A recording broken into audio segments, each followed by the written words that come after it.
Is thrown off balance. Just can't get it to stay on my head. Robin and Chelsea are tight-lipped. Don't say anything. Pretend like you don't see him. This way, guys. Ooh, they didn't help. And an ending Get around you them, won't get around want to them. miss. Go, go, go! The new season's in full swing. Everyone's forgotten who runs this valley. New CBS Fall.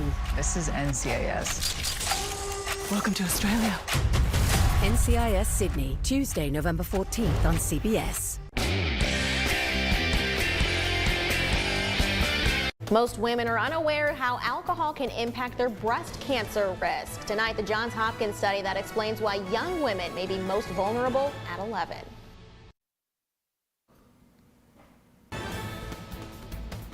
Good evening, everyone. I'm Sarah Blakely.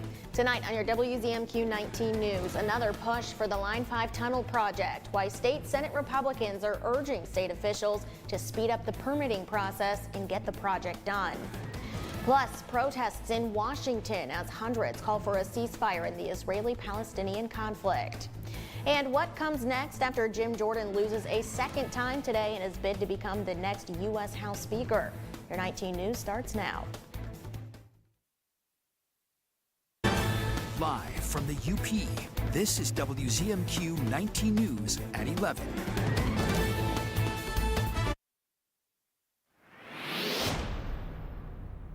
We've already seen a few rain showers out there for tonight. Expect them to kind of persist as we continue into the overnight hours into tomorrow morning. Showers continuing south wind about 5 to 10 miles per hour, shifting a bit as we head into the early morning hours of tomorrow. Showers as continuing on here 8 a.m. noontime, expecting that light rain to persist for the second half of the day as well. High temperatures not too warm, only up into those lower to middle 50s. A northwest wind developing about 10 to 15 miles per hour. All right, AJ, thank you. In Lansing today, Senate Republicans have issued a letter calling for work to move forward on the Line 5 tunnel project in the Straits of Mackinac. The letter, addressed to the U.S. Army Corps of Engineers and Governor Gretchen Whitmer, was signed by all 18 members of the Senate Republican caucus. Our Michigan Capitol correspondent Sophia Murphy spoke with UP State Senator Ed McBroom to find out why they want to get the project rolling. We're here today again to express our support on finishing Line 5. Earlier this year, the U.S. Army Corps of Engineers announced the Line 5 tunnel project could see a delay of up to 16 months. Now, Senate Republicans are saying they've been told the project could be paused until 2026 without explanation. They're delaying important energy needs and environmental concerns and business interests. The project was originally a bipartisan-backed solution that would replace the submerged portions of the pipeline that were built in 1953. Republicans say that with the focus shifted to renewables, that bipartisan support has waned. The objections to this just continue to fall flat for economic, for scientific, for environmental causes. It's just politics at this point. Senator McBroom says that if the goal is to create a newer and safer pipeline and remove them from the Great Lakes, the tunnel project is the best option for relocation. We want all these extra trucks on the road crossing the Mackinac Bridge. We want the barges in the lakes hauling this energy. No. Obviously, none of us want those things. The Republican caucus has now authored the letter to call attention to delays McBroom calls unconscionable. We offer this letter to try and apply the political pressure, because that seems to be the only thing that the Public Service Commission and the Army Corps are currently responding to is political pressure. Senator McBroom says the UP won't be ready to remove natural gas from its energy portfolio in time to meet the Democrats' goals. He says Line 5 is a necessity, and renewing the pipeline would create opportunities, projects, and jobs while securing Michigan's stream of energy for the next century. It's a fantastic option, and it's not even being paid for by taxpayer dollars. What's the holdup? From Michigan's capital, Sophia Murphy, WZMQ 19 News. Michigan Attorney General Dana Nessel also issued a brief today. Hers is in favor of shutting down Line 5. Nessel voiced her support of the Bad River Band of the Lake Superior Tribe of Chippewa Indians in their lawsuit against Enbridge. The band seeks to eject Enbridge's Line 5 pipeline from its reservation land. Meanwhile, a resolution in the Michigan House is stuck where one lawmaker says bills go to die. Elle Myers is in Lansing with more on the resolution that can't seem to get traction. Upwards of 30 Republican lawmakers gathered on the Capitol steps on Wednesday to call on their Democratic colleagues and Michigan Speaker of the House Joe Tate to pass a resolution condemning Hamas. The Democrat leadership sent the resolution to the Committee on Government Operations, which is where bills and resolutions go to die. If it were approved, the resolution would formally condemn the October 7th attack on Israel perpetrated by Hamas, call for the release of all the hostages, and supports Israel's right to self-defense. I think it's critical that we recognize that while this situation in the Middle East may be complicated, this resolution is not complicated. It's just not. Condemning terrorism and the killing of innocent babies and raping and murdering of women and taking hostages, that's not complicated. Posthumus tells me he's spoken with some of his Democratic colleagues about why this resolution hasn't moved forward. Their view is, I will say, they're rather weak arguments that we don't wade into foreign affairs. Just in this session period alone, there was a resolution voted on the floor, brought forward by the Democrat leadership, condemning Russia for invading Ukraine. So I think that's a weak excuse and just an excuse to bury this. Now, I've reached out to more than a half dozen Democratic lawmakers to comment on this resolution, but they all declined. Protesters who want to end the conflict between Israel and Hamas marched to our nation's capital, demanding a ceasefire and humanitarian aid to Gaza. Many of the protesters were arrested following a sit-in demonstration. Our Washington, D.C. correspondent Rachel Knapp has the report. No more war! Ceasefire is what we're calling for! People with the group Jewish Voice for Peace, a progressive Jewish anti-Zionist organization, helped organize a rally on the National Mall, devastated by the conflict between Israel and Hamas. People we spoke with worry even more suffering will happen if there are no humanitarian solutions. Gaza has 2.2 million people. 1.1 million of them received an order to evacuate their homes on Friday from the state of Israel. These people have had their water turned off, their electricity turned off.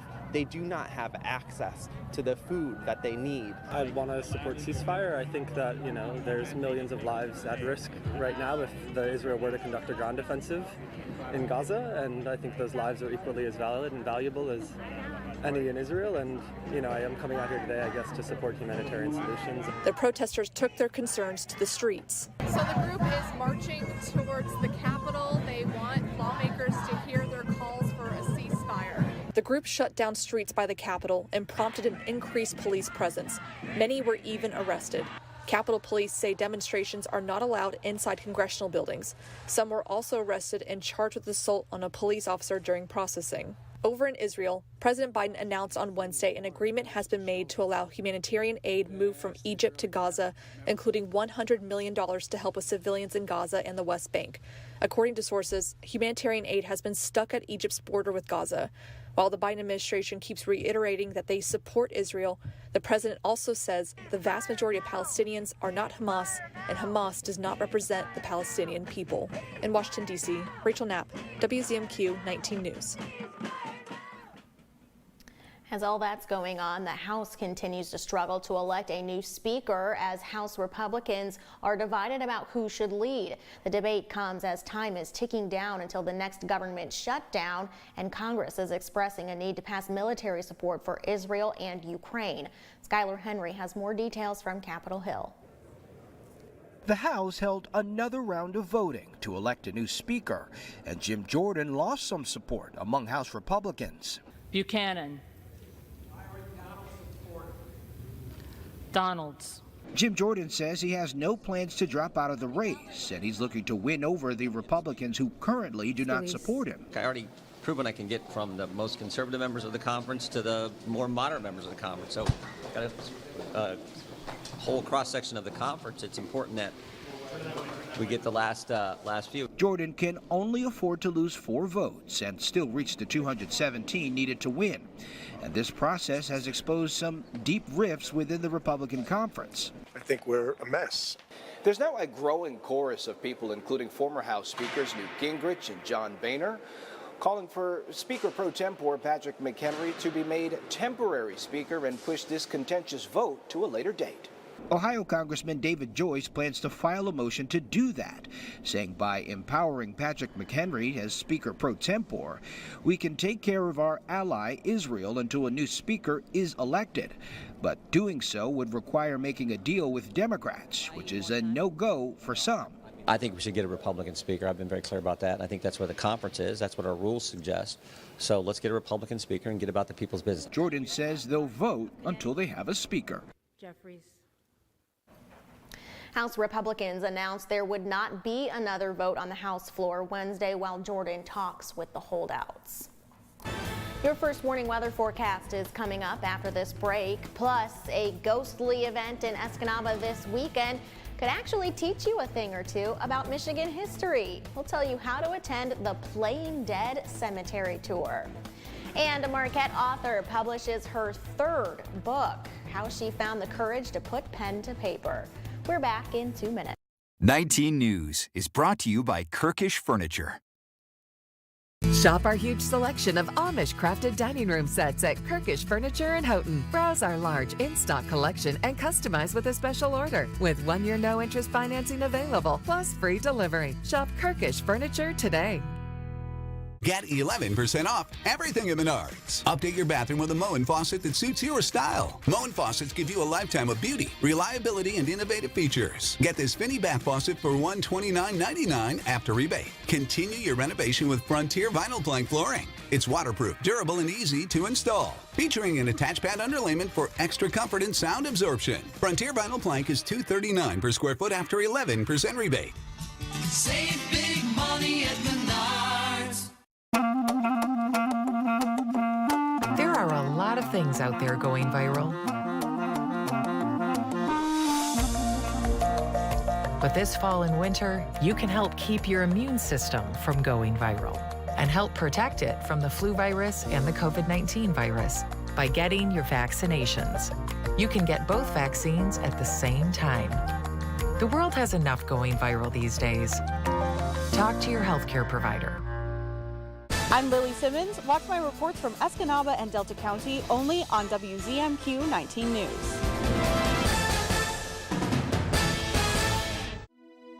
This is home. It's our town, it's our song. This is home. This is where we belong. Whoa. Whoa. This is home. Yeah. This is home. Now, WZMQ 19 News First Warning Weather with Ariane Stasek. Taking a look at future casts, those showers continuously overspreading the region as we continue in the overnight. Definitely a steadier rain, Sault Ste. Marie, Newberry. Not for the overnight, though. I think we'll actually see a little bit of some drier conditions, but those showers wrapping in by the time we head for our afternoon hours of Thursday, likely continuing at least for the overnight hours of Friday. Heading into Friday afternoon, more in the way of some actually clearing skies. In between two storm systems, our pressure gradient will be elevated just a touch, so that northerly wind a little bit more noticeable, and that's ahead of our next storm system, Ironwood Eagle River. Starting to see some showers head towards our late Friday night, and those will push into the weekend. Forecast here for Marquette itself. Future rainfall amounts expecting, I would say, widespread areas, at least half an inch or at least a quarter of an inch, maybe up towards half an inch, 3/4 of an inch ahead over these next couple of days. We're adding on to that rainfall tally, of course, as we head into the weekend. You see those Saturday showers continuing on, pushing mainly to the south here, but we'll be providing more in the way of some moisture as we head over these next couple of days. Really not seeing a whole lot going on as we continue into our Sunday morning. More of a northerly flow, though, will keep those temperatures a bit on the cooler side, especially for the superior immediate coastline. This is 9 a.m. on our Monday. Still staying dry here, so looking like a nice start to the week. But a nice start, not going to be a nice finish, or the middle of the week, too. Seeing some showers and storms already by 10 a.m. into our Tuesday time frame. You can see it's some lighter rain for now, but it will be overspreading the region as we head into late day Tuesday, likely seeing some more persistent showers into the middle of the week. Our wind outlook as we head into our Thursday morning, seeing some decent winds down there on the Lake Michigan shoreline associated with our front, the southerly wind ahead of it. And that's why we do have some small craft advisories there for much of northern Lake Lake Michigan, expecting to see those winds upwards of 20 miles per hour with some of those gusts. Not a whole lot of wind as we wake on up for our Thursday morning. Further off to the north, we're looking good here into Marquette, but we eventually get more of that northerly wind. That'll be as we head towards the afternoon. It's really going to limit our temperatures from really kind of spiking on up here for the second half of the day. Heading into Friday morning, that northerly wind only enhancing these gusts upwards of 20-25 miles per hour expected at least east of Marquette, right along the Superior shoreline. Still some gusty winds for Lake Michigan, but it will be pushing that water to the other side of the lake, unlike what we'll be seeing for tomorrow. That northerly wind subsiding a bit as we head into our Friday night. Zone outlook for the day ahead as we head into tomorrow. Going to be a nice one at that, with more showers can be expected. 55 up towards 56 Newberry, 57 further off to the east. Could be seeing 53 up there in Eagle Harbor. 51 possibly there into Iron River, so a little bit cooler for the higher elevations. 7-day forecast, we continue moving ahead, expecting those temperatures to go up and down. We're into the 40s heading to the weekend. AM showers, cloudy heading into Sunday and Monday. We're starting to dry on out, but those showers will be on the increase, as will the temperatures for the middle of next week. Thank you very much, AJ. It looks like we're going to have rain for a little while, and we actually have a friendly bet going on here in the newsroom on when the first snowfall will occur. Of course, that's always such a big moment each year here in Upper Michigan. And Carl Bonak says the date and the amount of the first snow varies from year to year. This was the scene 1 year ago today. It snowed, and it snowed a lot, at least in some UP locations. It was one of those elevation snows that often occur during the fall. This means the air temperature was marginal, which means even where it snowed, it was near to above freezing. Plus, the temperature of Lake Superior was still coming off its late summer peak. Currently, the mid-lake water temperature is still around 50 degrees. This means lakeshore communities will usually stay warm enough for just rain or a mix of rain and snow. Last year, a total of 18.1 inches of very wet snow fell at the National Weather Service site. Marquette received a sloppy mixture of rain and snow and had only a trace of accumulation. The first measurable snow is an annual event that usually occurs around the middle of October. The average first snow of 1/10 of an inch or more at the Weather Service site is October 18th. The earliest measurable snow in the Negaunee Township location occurred on September 22nd in both 1974 and 1989. The latest first measurable snow was November 19th in both 1994 and 2016. By decade, the average first snow varies by almost 2 weeks. In the 1980s and 2000s, the average date was October 11th. In the 60s, 70s, and last decade, the average date was in late October. This year, a passing trough is forecast by the American computer model to produce some snow in the north-central highlands this weekend, but the European model, among a list of others, produced none. Afterwards, a west to southwest flow should produce relatively mild weather, at least up until Halloween. This Thursday through Saturday, theater group Players to Knock is bringing the past back to life in Escanab's oldest cemetery. Playing Dead is a walking tour of Lakeview Cemetery. Along the way, guests will meet the ghosts of some of Escanab's most recognizable historic figures right near their actual graves. Each figure will share some of their story, telling how they contributed to the city's history during their life. I play Lieutenant Governor James McDonald, who was the first Lieutenant Governor of the state of Michigan to help protect the state lumber, mining, and rail interests. It's a lot of fun. It's perfect time of year, being fall, and who doesn't want to hang out in a cemetery in October? Tickets to the Playing Dead Cemetery Tour are $16 and groups are limited to 20 people. To purchase tickets, just visit the Boniface Arts Center or WZMQ19.com. And next Friday and Saturday, an annual event in Escanaba is bringing out the wizard in kids and adults alike. A night of magic and wizardry presented by Highline transforms the entire Boniface Arts Center into an enchanted castle. Attendees will be sorted into different houses, then explore 15 rooms featuring scavenger hunts, potions and fortune-telling classes, trivia, and even a shop where they can purchase magic wands. We'll partner with Players to Knock for this, so a lot of our actors that we have come in interact and engage with people, and it's just a really fun event at Halloween time for the whole family to come and just be transformed to a magical world. Admission is $18 for those 12 and older and $12 for kids, and that money will support the Boniface. Tickets are limited and selling very quickly. To get those tickets, just visit WZMQ19.com.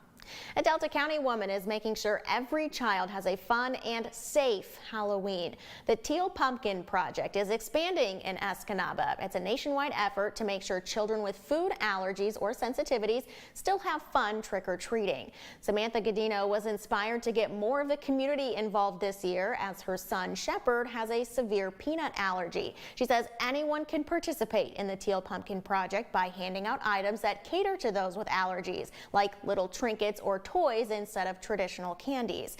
To see a map of houses in Escanaba that are participating this Halloween, just visit WZMQ19.com. A Marquette author just published her third book, hoping to inspire those with disabilities.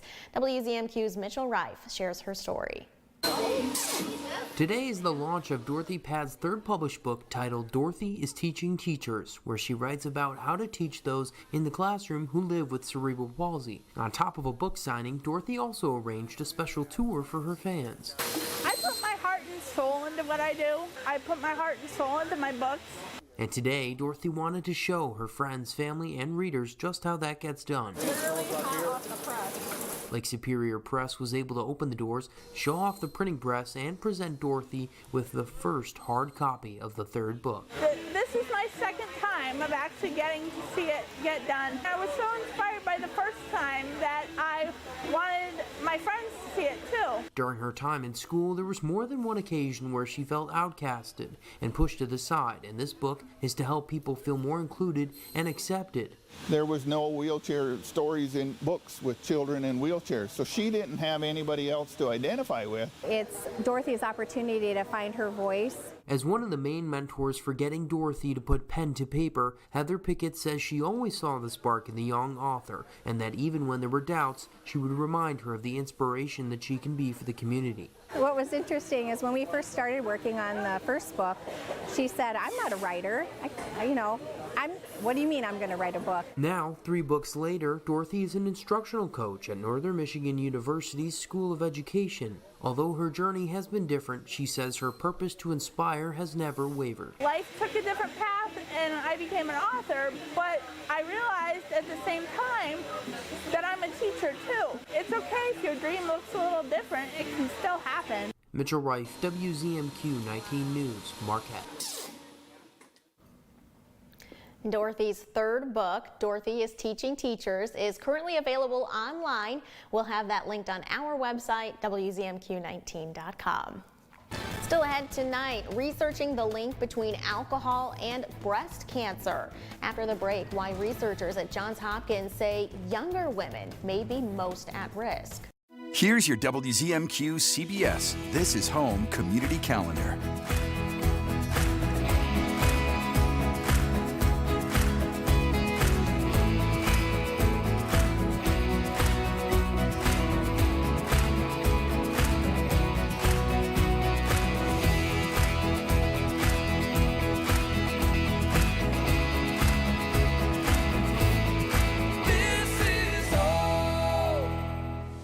Attention people with Medicare and anyone turning 65. If you have original Medicare, you may be able to get a Medicare Advantage plan with additional benefits. Medicare Advantage plans may include vision coverage, wellness visits, gym membership, meal delivery, and hearing coverage with affordable costs and copay.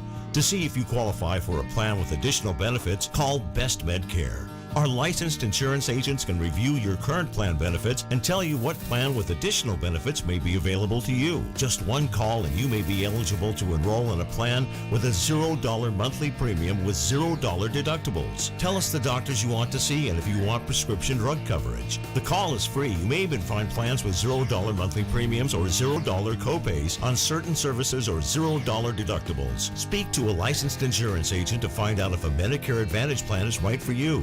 Call 800-965-7893, 800-965-7893, and let Best Medcare do the work for you. Another thrilling week to play football. The NFL on CBS. Catch all the action this week on WZMQ 19. It's a Sunday doubleheader. Buffalo plays New England at 1, and the Packers tangle with Denver at 4:25. See you this Sunday for the NFL on WZMQ 19, home of the 2024 Super Bowl.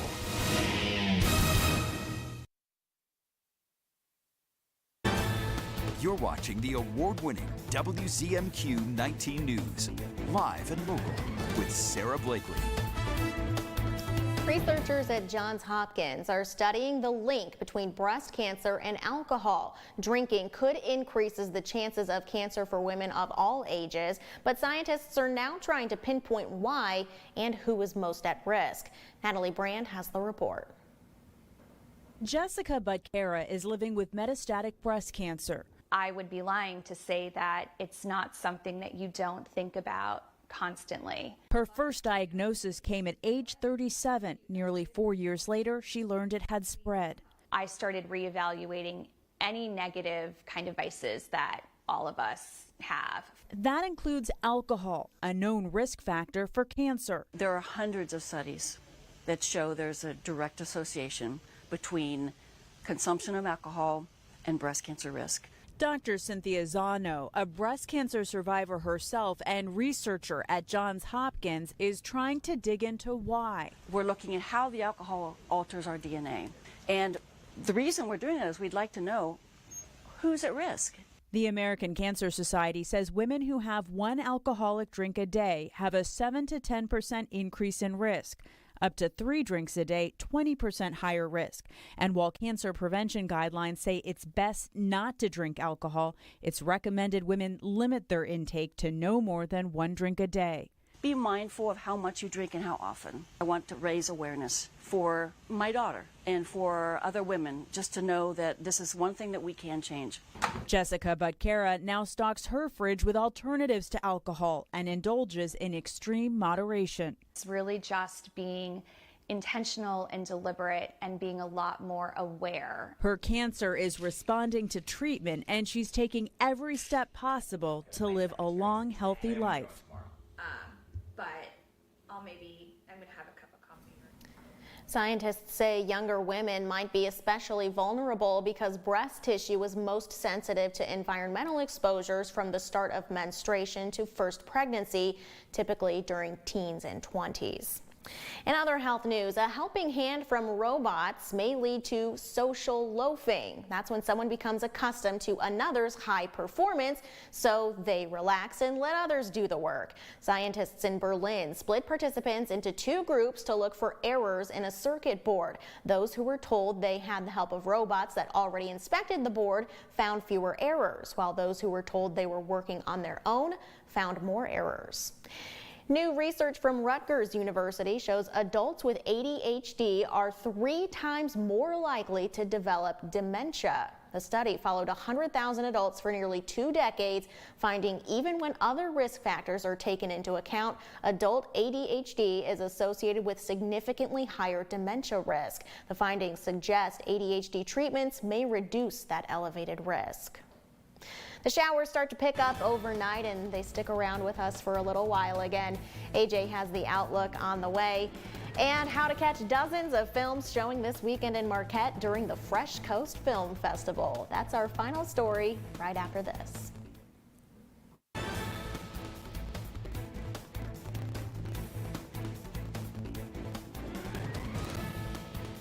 The wait is over. England Furniture's quick shipping is back at Kirkish Furniture. Choose your style and fabric and receive your furniture in as little as 30 days. Browse our in-stock selection or let our staff help you customize the perfect sofa or chair. Plus, 1 year free financing and free delivery.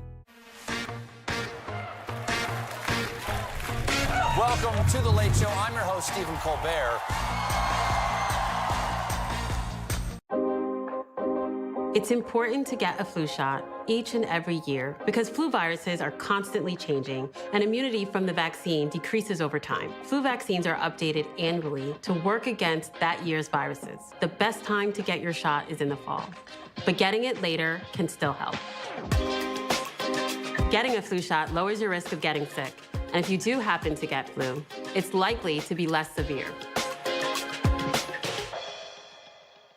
Just smile and wave. On the Jennifer Hudson Show. This is the biggest surprise ever. Then Tay Diggs is here. I think you got more hats than I got glasses. I started using hats to kind of take the place of the hair that's no longer there. Plus, best friends making a difference in medicine.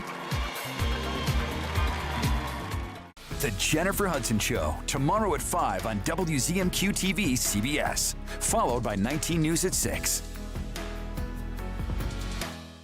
Cars will break down, and when they do, it's too late. If your car is out of warranty, it leaves you with two choices: get stuck paying for expensive repairs, or one phone call to CarShield. Their administrators pay for your covered repairs so you don't have to. Your coverage includes roadside assistance, towing, rental, and so much more.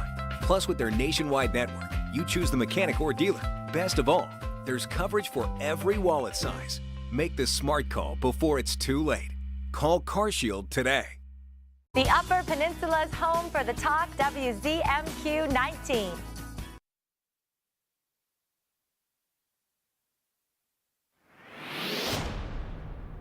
Rest of our night expecting off and on rain showers, decent cloud cover nonetheless. 42 our overnight low temperature. South wind about 5 to 10 miles per hour, eventually switching more to the north-northwest as we head into the overnight and into tomorrow. You can see that wind about 10 to 15 miles per hour. 52 with showers for our daytime Thursday, pretty much off and on. High temperatures tomorrow into the lower to middle 50s, pretty much region-wide. Warmest down to the south and east. Coolest, I would say, off to the west there. Ironwood, Iron River sitting in around 50 degrees. Our 7-day forecast, we continue into these next few days, expecting some ups and downs with those temperatures. We're at 49 heading into Friday, 44 Saturday with a few morning showers there, cloudy skies heading into Sunday, and then Monday, that's when we start to see those temperatures rise on up. We're at 53 degrees. Tuesday and Wednesday closer to that 60-degree mark as we continue to see those showers enter the region. So definitely looking wet Thursday, Saturday, Tuesday, Wednesday, gonna need that umbrella. Finally tonight, starting tomorrow, an event that shines a spotlight on artists and creators. It's the Fresh Coast Film Festival, featuring over 80 films highlighting the Great Lakes region. While many see this as an opportunity to watch films created by some local producers, it also gives those creators a chance to meet with others in the industry. Some filmmakers say Marquette has always been a catapult for local creators, and the festival helps to amplify that. It's inevitable that more film production is going to come to the UP, and as long as outside productions choose to integrate local labor and work with local creators, it's a win-win. The festival will be taking place in different venues across Marquette. You can view the full schedule at WZMQ19.com. And of course, you can also volunteer for the festival too. Head to Upers United for all of those volunteer opportunities. That does it for us for now. Thanks for joining us. We'll see you back here tomorrow.